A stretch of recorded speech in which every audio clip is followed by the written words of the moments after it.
We just slept on the floor. That was our space right there, that was it.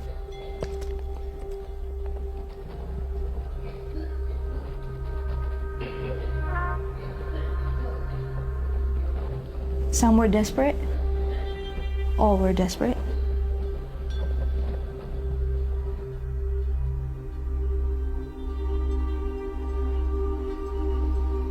It was rough, the interrogations. That's the first time I saw a dead body. I was trying to hang in there. As time went by, I started slowly to deteriorate.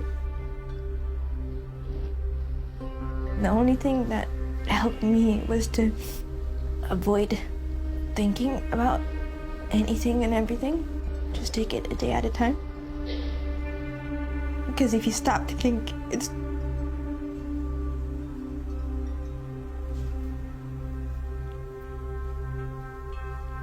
too much to bear. Over the past 2 decades, more than 500,000 Eritreans have fled their home country. They say they are escaping one of the most repressive and secretive dictatorships in the world. The country's led on fear. Everybody is afraid for their safety. Eritrean officials have committed crimes against humanity. Filming and reporting in Eritrea is almost impossible. ሕጂ ንዓይ ክሳብ ናይ ሞት ዕድስ መጋጠመኒ ነይሩ ማለት እዩ።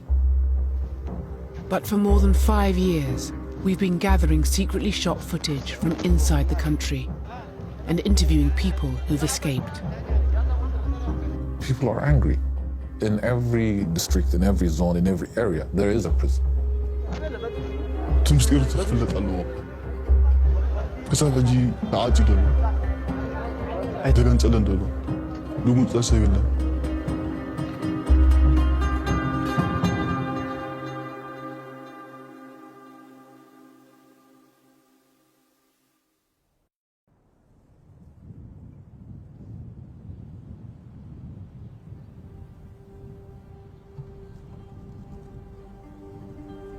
Tigray, northern Ethiopia.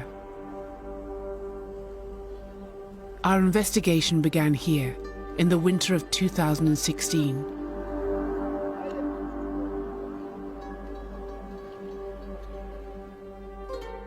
A group of refugees had just escaped neighboring Eritrea.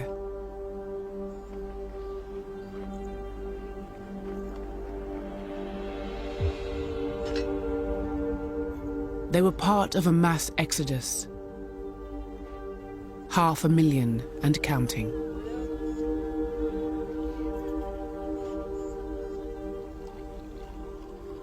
Thousands of them unaccompanied children.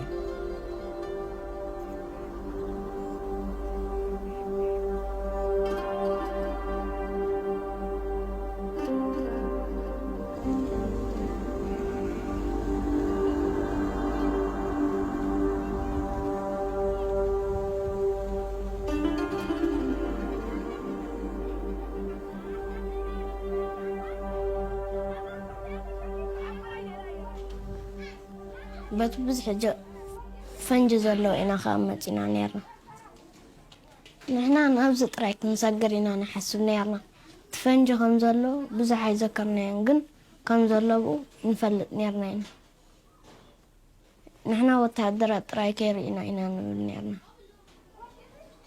نبز فتنا نيرا تدحيزة قال أو أيتولى عيتستغيروا منه بمهرم تصاع غامر حكاية سخاء خات فلت أمان قدي من يزيل خاكا دلالاي دي هاقل يمزون نير انت تماليسا ويك قوات النيام وين أعفاق وسب النيام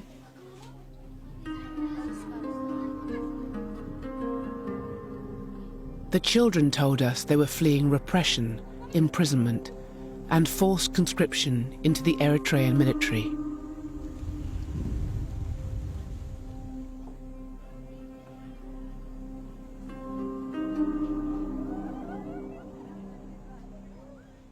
أنا أقول قلت كده أقول سرح سلزي كل نسون فرحنا يينا 17 شمن عمت كمان يتسمع غاني 10 شوات تجيرك كمان سلاد خيد نص فرحنا كلا نجرك أمنا بنا حما سلادنا برا كي وفونا كي وصدنا فرحنا مزينا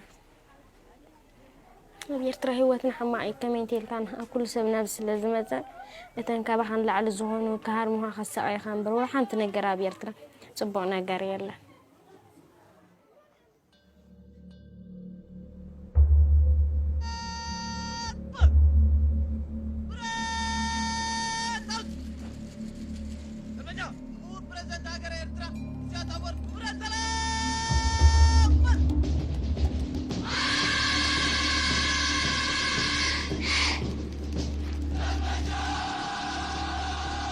Eritrea is often described as Africa's North Korea.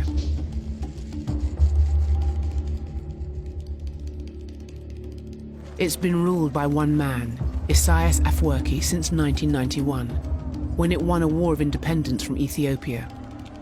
There are no national elections, no parliament, no independent judiciary, no free press.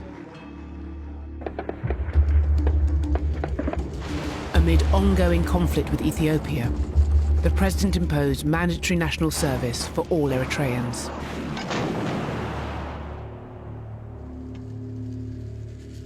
It's not our own making, it's not been our own choice. We never wanted to go this way, but it's been imposed upon us and we have to survive and live with it. It's not a question of national service or avoiding the national service. You aspire to become someone in this society and have good quality life, you work for that. You don't get it free. People learn it either the easy way or the hard way. Critics accuse the regime of locking up anyone who opposes it, anyone who tries to flee the country, and anyone who avoids conscription. The president has always publicly denied those charges.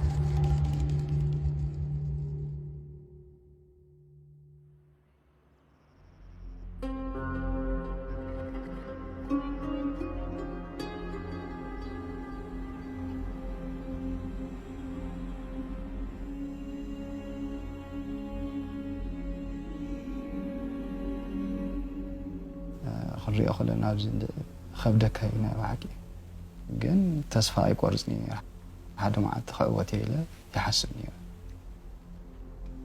كالون الله بزح نجارات تخول الله جن زمعتون ساعة حليو زخيدي.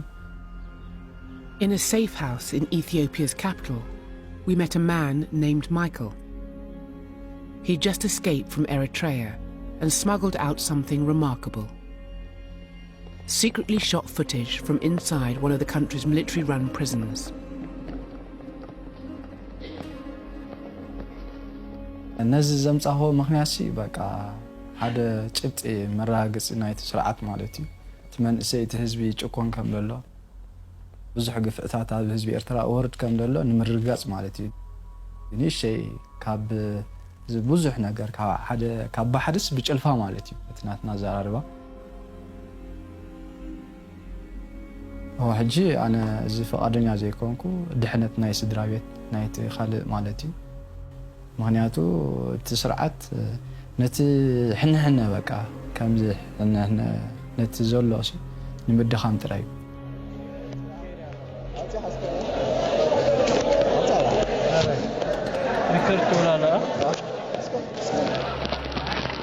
Michael told us he was arrested in 2011 for trying to avoid military service. He was then held here in Addis Ababa prison, just outside the capital, Asmara, for more than 4 years.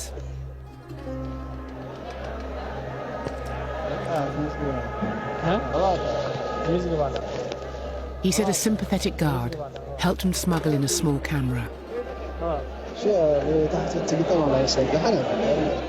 And he worked with one other trusted prisoner.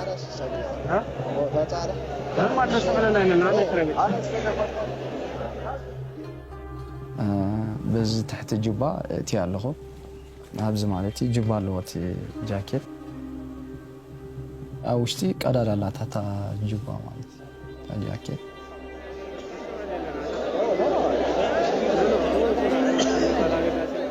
The other inmates were not aware Michael was filming.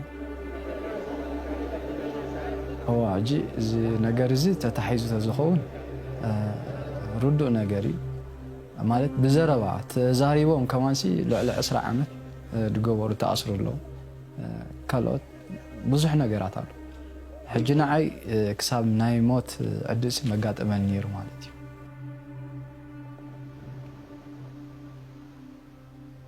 The prisoners can be seen packed into large holding rooms.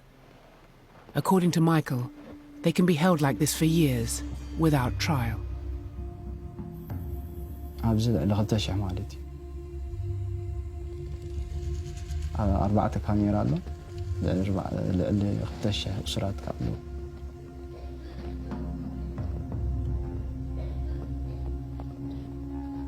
لعلى 4 عامت سكاب شو مونت عام استأصلوا نوي استأصلوا سواتهم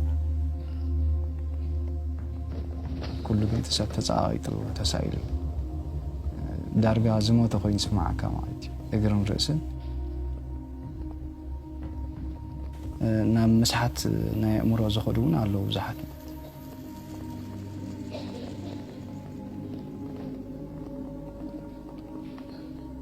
Michael said many of his fellow inmates were there for avoiding conscription like him, or attempting to escape the country, or helping family members flee.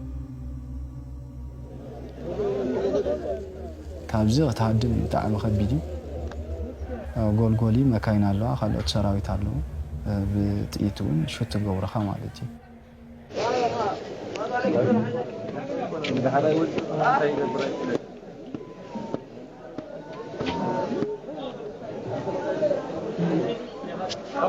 أبز حجي خنري خلنا زي كتهدم حاسب كاتبه هاي المالتي تأثير زالي.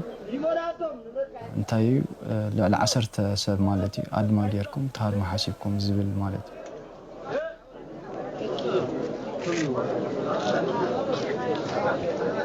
كاوشتي قالوا ناتهم تحاورت ريبورتر ويدوبزح مالتي لا أخو ناتهم كستاي مالتي ترتاره كل هاد محاسبكم تباهيل أبز تأثير له.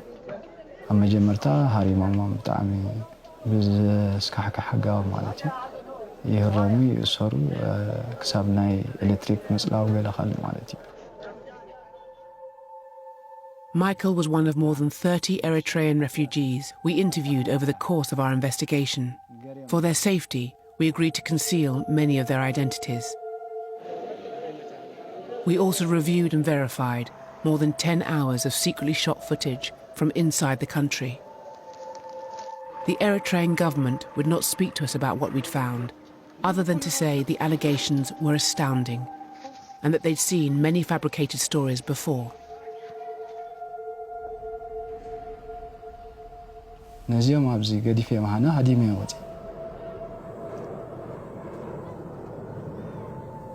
تيم أبزي اللو رختي كلا خل آخرين كل خجن أبت وشتها أنا تنت فقر زنبرنا متحل لاي ننحل أشكال سبت هاريم متيو نوع خدر زوجة تتابع كم زي الناس لأنه كتوز زنبرنا ده بقى نافقهم بقى أنا أبزي وتيم مساي ديم هلاهم عزيز سمعنا بقى.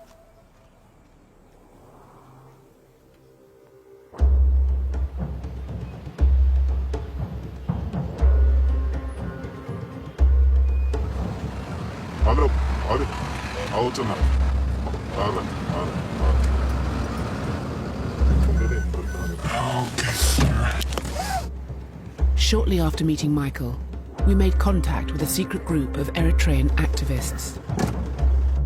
We met them in a cafe in the Ethiopian capital.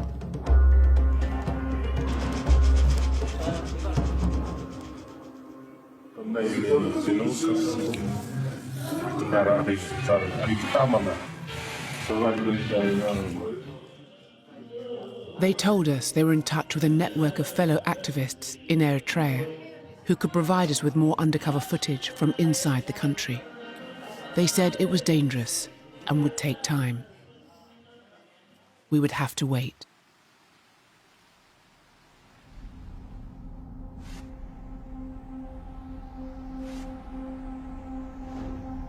Human rights groups accuse Eritrea of running a national network of jails and detention facilities like the one Michael filmed. For 2 years, a United Nations team tried to investigate this network, they were forbidden from entering the country. What we did at the Commission of Inquiry was to use satellite imagery to be able to identify a certain number of detention centers. But anything to do with facts and figures and actual statistics is very difficult to get in Eritrea. It all goes to the opaqueness of the system. There is no audit or real figure of the number of prisoners. This is very worrying because any prison system, official prison system, should be in fact in a position to have a list of all those in their custody. And this is not possible to get in Eritrea. Lots of people, when they're taken in, do not even know why they have been arrested. They have no clue once they're in there when they will get out. They don't have legal representation. They're not taken to a court. Many have been held incommunicado. There is no rhyme or reason as to how long somebody would be in detention. We were being constantly beaten for not working hard or fast enough. In many of the prisons and farms I was detained, we never had shelter. As part of its inquiry, the UN collected testimony from more than 800 Eritreans. One of those who gave evidence was Hannah Petra Solomon. Every Eritrean has been scarred by the self-proclaimed President Isaias Afwerki. And all I am asking of you today is to bear witness to these scars and do what is just. Look through the facade and grant freedom, justice to the Eritrean people.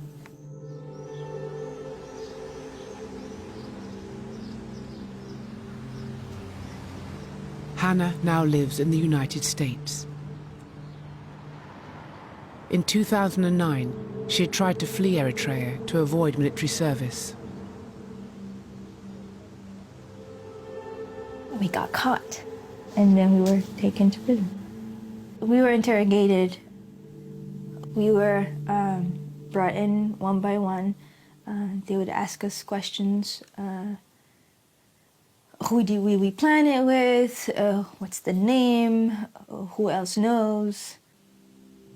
And throughout the night, they would take in one of the smugglers, and they would start beating them up so we could hear them screaming throughout the night.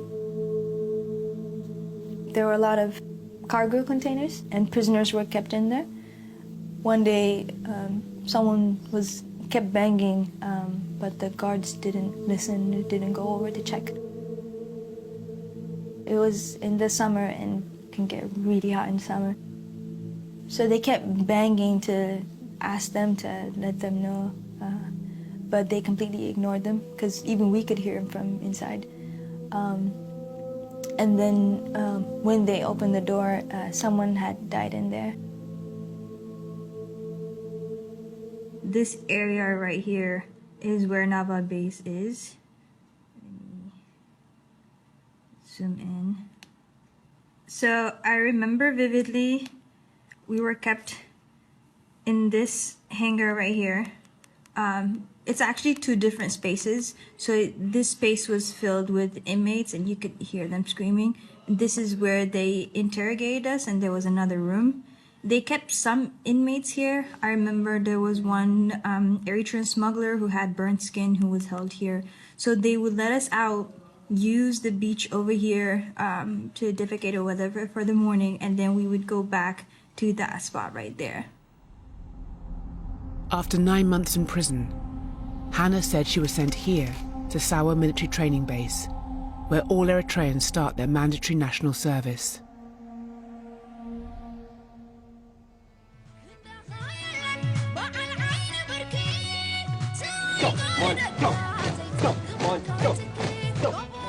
In Eritrean propaganda, Sawa is depicted as a happy place where citizens become good, patriotic soldiers. Hannah told us the reality for her was very different. We were supposed to be military trained, officially anyway, so they took us to Sawa. But after 2 days in Sawa, they were gathering up women from everywhere.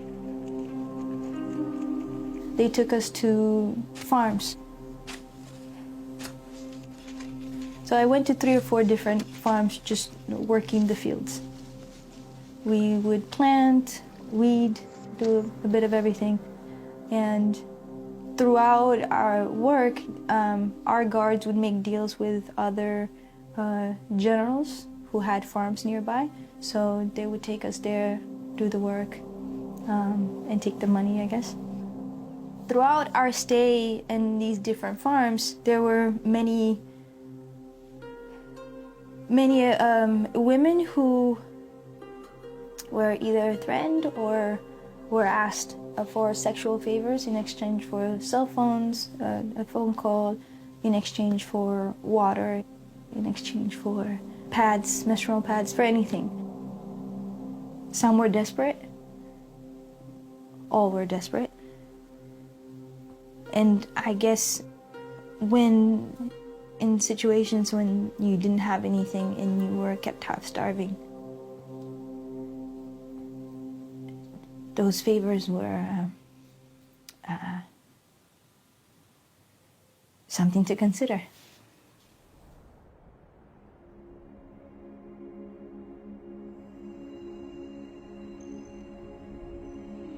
Hannah's story mirrored the accounts of many other refugees we met in camps along the border with Ethiopia.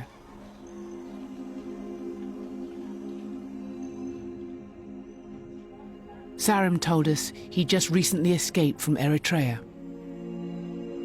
ምክንያቱ ኣነ ኣብ ሃገራዊ ኣገልግሎት 10 ዓመት እየ ገይረ 10 ዓመት ብግዴታ እዩ ብድሌታ ኣይኮነካ እቲ ውድድርና ፀለየ ኣብ ዓደይ ክወፅእ ሓሲበ ሃገራዊ ኣገልግሎት ገደብ ኣለዎ ኣና ግን ገደብ ዘይብሉ እዩ ሃገርካ መገልገል ዘይኮነስ ጊላነት እዩ In his first attempt to escape, Sarim said he was shot in the arm and leg while trying to cross the border and taken straight to prison with untreated wounds. ኣብ ሓንቲ underground ምሸሞንተ ሰባት ነይራ ቁመታ 2 ሜትር ኸውን ጎና ማለት ከምዚ 2 ቁመታኻ ሓንተን ፍርቅን ኸውን ሸሞንተ ሰባት ኣብኡ ተኣሲራ ነይራ ማለት እዩ مزحيت بالنهار تقوم بها مقاطع له سلاماتي جاكا يا هات دكس مالتي والله هتقامي اندر جراوند Sarim told us he was held like this for 2 years and 3 months. جاكا ناس اموسا ولا حد يحسبني كم يقرا توص وتيس كم يقرا حكم راح يدبلني ما يقرا خبزات علامات وص زي راح حسابيني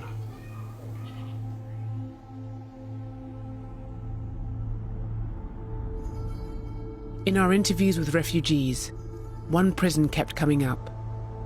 Weir Camp. It's in the Danakil Depression, one of the hottest places on earth. زي تاش مخونا له زي وعي مثلا وعي Tesfaye said he was held at Weir as punishment for trying to flee military service. أبشر الشوارع واتس زي نريز لنا بزي شوخ نريز لنا خلاص زي شوخ مشت ليتي نخيت هادم ويكا زخنا مقصاصات نخيت قبل إذا أندرجراوند أبزي ركب إذا أندرجراوند مالتي إذا ندافورني فورنو وزبومولو زبزح خلا أودات ناي هايمانوت ناي بوليتيكا ناي هذا من غير مستوى أبزي يس أيكون بوجيرن كلا كوف زبللو هذا جي نيرجونا رأسه بمهر مقات ناي تجازا رأسه تاش مغينا تتوكيسا أو مويت مالتي كم يبلنا نابنت أبقولنا خان حسا كل تعمت جبرت له نعري خاصي جنا كم لا تخمت بيك هذول تفلت إخا مالتي وسانيس لزيلا هجن موت يا خات منيا صلاة جبر لا نتاموسي مع استخون نيلك صلاة جبر لا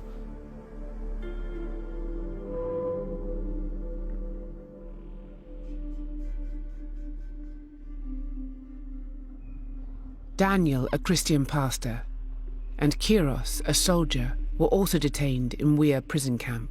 They say that they too were held in the underground cell known as the Oven. مر بخمسة كم جان دالك خطأتوا تخصيص بتعم تبى بخمسة جان دالك خطأتها بحوك خطأتوا فنيستريا كدفوها ما نهار مقابل غير خمسين نقول كان دافع حوكي خطأته أنا تبوتها تعال ما أزي تسبيبي بقلت يقول أنت مواسي بتعم خبيدي وقعت ذكر أنا جر لا قريت عمي وصي خير كلهم بس عينهم عويرهم عواتكم تخلوا يذكر على سارك سخون صار له بلا ولو خاول على خطاي ما حاول دي بلص حاول من قصالي حاج وي حمتها ما حاج كاول على اساته قمر استايتكم عليهم اوي عملتكم نفس قداي ما مالتكم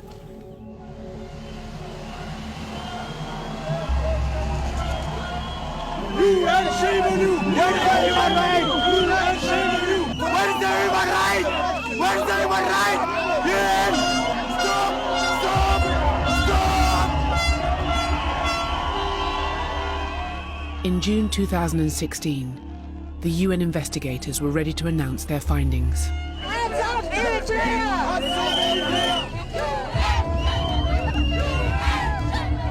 Supporters of the Eritrean government staged a protest in Geneva, accusing the UN of bias.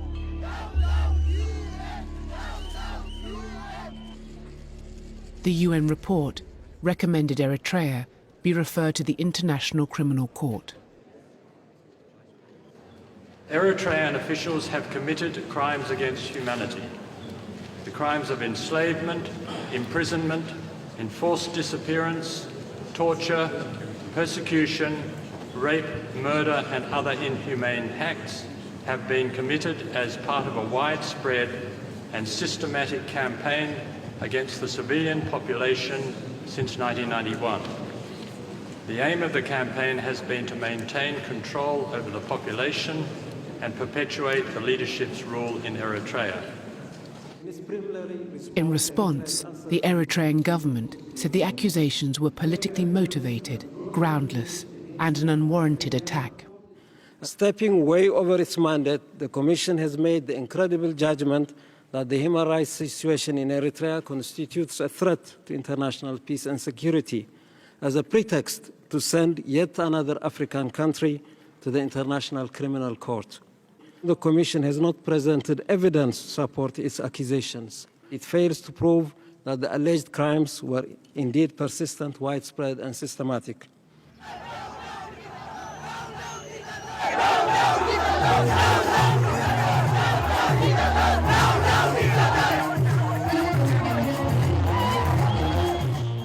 For opponents of the regime, the UN report was a moment of hope. But for reasons that had never been explained publicly, senior UN authorities took no further action. They declined to speak to us about it.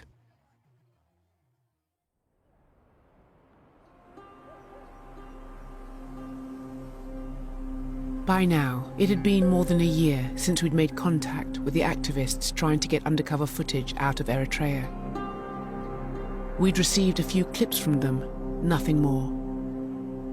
We were told 2 had been arrested. Some had sent messages back to us saying it was too dangerous to film. Others had broken off all contact. In the meantime, we continued to gather first-hand accounts from Eritreans who'd escaped.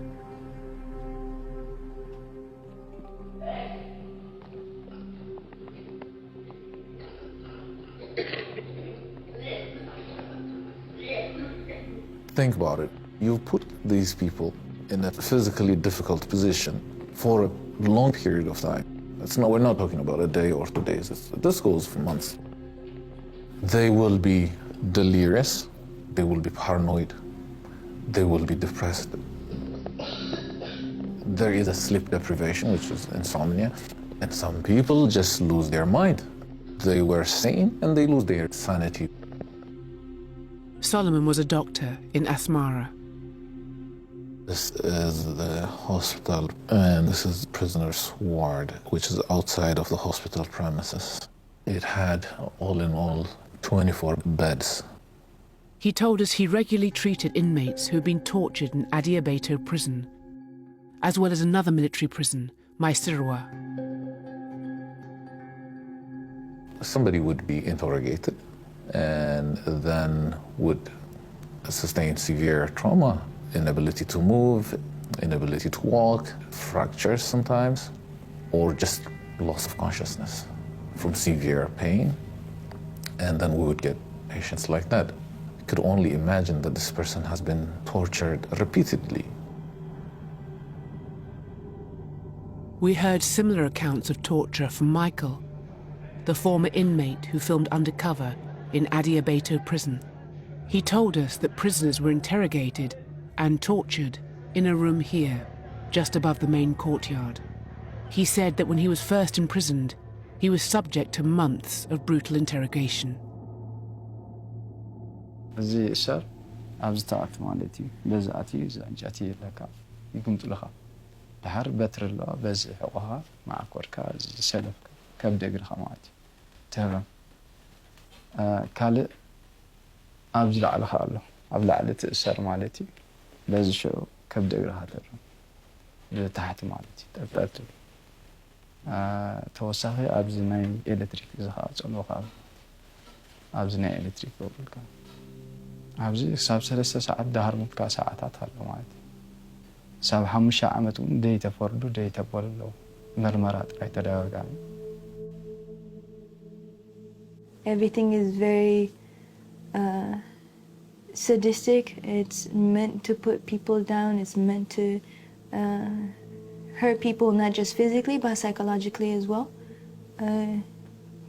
Now, thinking about it calmly, I would say that the same guards that made our lives miserable were miserable themselves. I think the Eritrean people are the perpetrators and the victims themselves. It's the system itself. It's the system. In Eritrea, Hannah told us, anyone can become a victim. Her father, Petrus Solomon, was once one of the most powerful people in the country, the Minister of Defense. It was a happy home. It was good times. I knew him as the playful father. I didn't know that serious side of him or that other political side of him that I have come to read and know about later on. In 2001, Hannah's father wrote an open letter with 14 other officials, criticising the president's increasingly authoritarian rule. Hannah was 10 years old at the time.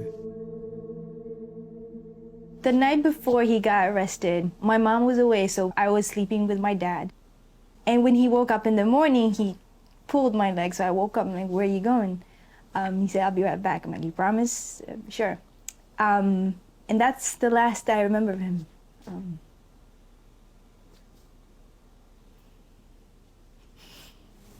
Sorry.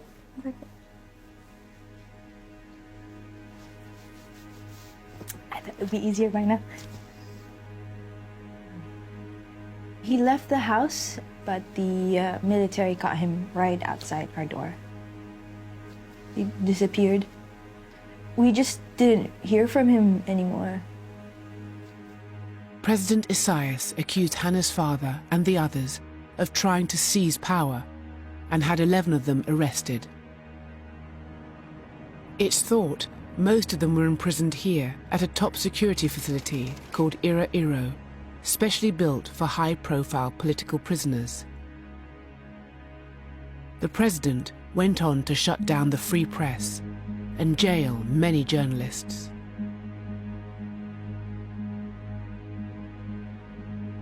Hannah's mother, Asta, was studying in the United States when her husband was locked up. She returned to Eritrea to seek his release.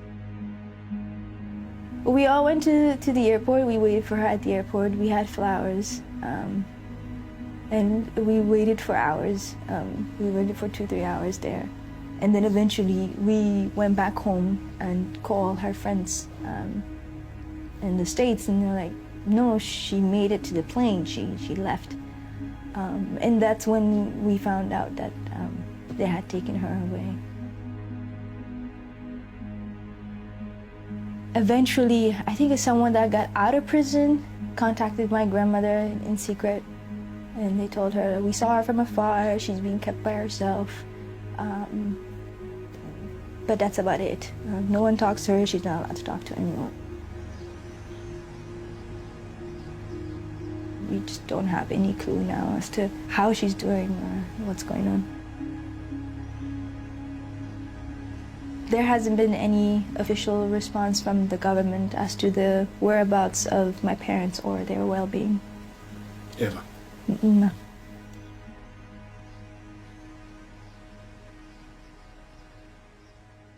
In Avra